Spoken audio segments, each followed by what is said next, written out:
Hello, sir. How may I assist you today? Hello, Jake. I'm looking to purchase a new iPhone. Which one would be the best for me?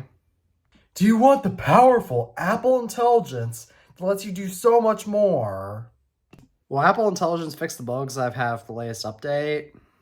I don't know. Well, then just give me whatever's cheapest. Alright, here is an iPhone 16e. Isn't the iPhone 16 expensive? No, this isn't an iPhone 16, it's a 16e.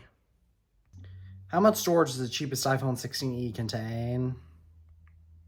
The cheapest iPhone 16e comes with 128 gigabytes of storage. That's not enough for me, so could you please give me the highest possible storage on an iPhone 16e? A 512 gigabyte iPhone 16e will cost $900 before taxes. However, I must advise you that you can either buy a 256 gigabyte iPhone 16 or a 128 gigabyte iPhone 16 Plus for that much. And for just $100 more, you can buy an iPhone 16 Pro. Wait, I thought the iPhone 16e is the cheapest iPhone. It is. But you just said that the 512 gigabyte iPhone 16e costs as much as a 256 gigabyte iPhone 16 or 128 gigabyte iPhone 16 Plus, and for just $100 more, I could buy an iPhone 16 Pro. That is also true. So which is it? Both are correct. That makes no sense! Of course it does, you see? Fine, just give me a 512 gigabyte iPhone 16 Pro. You know that you can buy a 256 gigabyte iPhone 16 Pro Max with a larger screen and battery for the same price as that, correct? Fine, then give me a 256 gigabyte iPhone 16 Pro Max. Here you go. Now I must explain to my wife why I got the most lavish iPhone while intending to buy the cheapest. You may have heard that Apple has released the iPhone 16e as their new lowest tier option, which has almost everything that 16 does, except for an ultra-wide lens, a dynamic island, MagSafe, and the useless camera control button. However, the iPhone 16e starts at $600, which is only $200 less than an iPhone 16, which is only $200 less than an iPhone 16 Pro, which is only $200 less than an iPhone 16 Pro Max. Furthermore, when one adds storage to a new iPhone, it winds up costing as much as a higher-end iPhone with less storage. This consequently leads to many customers intending to buy the cheapest iPhone ending up with the most lavish iPhone.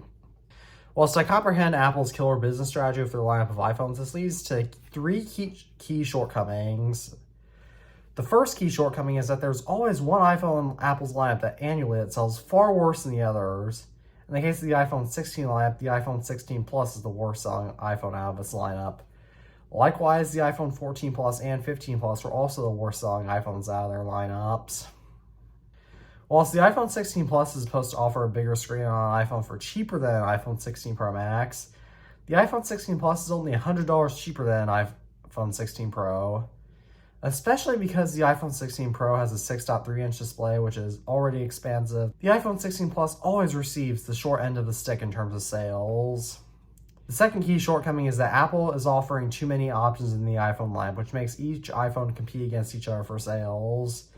This may seem great because further competition usually means lower prices, but that strategy doesn't work when different products from the same company are competing against each other.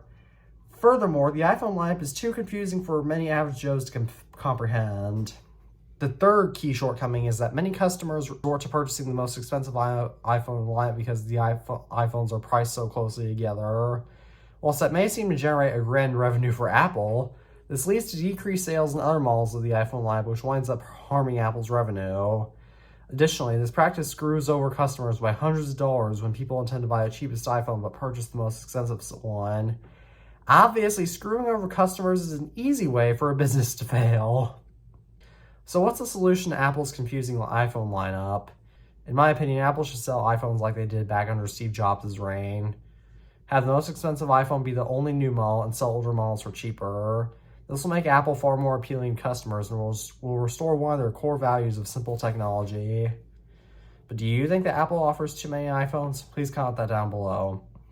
As always, thank you all for watching this video. I'm the iTunes Fanboy, and peace out.